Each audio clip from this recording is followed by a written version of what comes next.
Now, to answer the other part of your question about palm muting, there are times when you're alternating between chords and just maybe a single note, right? Okay. So in this case,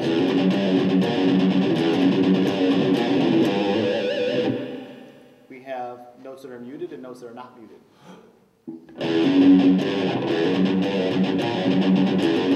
Just watch this.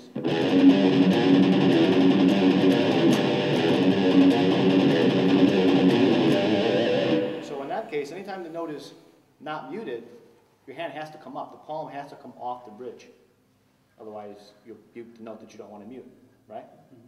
So naturally, if the palm is alternating between being here and really fast, you're alternating your palm. In addition to picking, you're also doing this, alternating the hand position. So of course, that's going to affect how the pick moves, whether it's the wrist is up in the air or whether it's down. Okay? So sometimes it's going to pick across. Sometimes it may come up or down. Different players will do that differently depending on if the hand is already traveling down or moving up when the picking motion happens. Okay, so you can think of the picking as on the muted notes going like this, and on the unmuted notes going like this, or possibly like this. But still in little straight lines. Because I found when I started practicing the thumb muting technique, yeah, it was much easier for me to go in a straight line. Yes, because your thumb is anchored to the strings, or it's resting on the strings, and it doesn't allow you to go up and down. Exactly.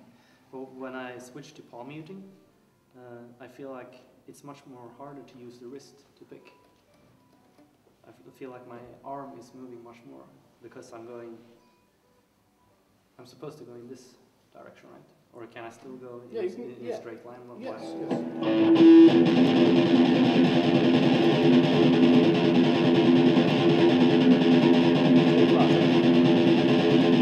Stop. We're not doing this. You can do that. But if you're pretty square here, okay, straight. Pretty straight across. I'll practice that. Okay. To pick straight with palm muting is harder than with the thumb muting, because the thumb muting already your hand is naturally at rest down here in the trenches of the strings, so it's really easy to move it across.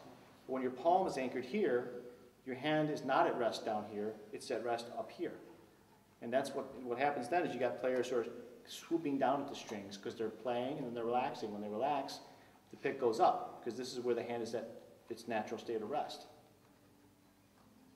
Okay, so in order to do that without this swooping down, you've got to mute here, and then this tilts down this way. So now your state of natural rest is still down here. So both the thumb and this part of the hand is resting on the strings? Or well, this part is doing the mute against the bridge, right? The thumb isn't doing anything in this case. So it's not resting on the strings, or? No, no. Well, it depends on, if we're on a high enough string, it'll rest on the lower ones. But typically for rock and metal rhythms, we're playing on the low E and the A a lot. So it's just sort of there, right? It's got nowhere to rest if we're doing this.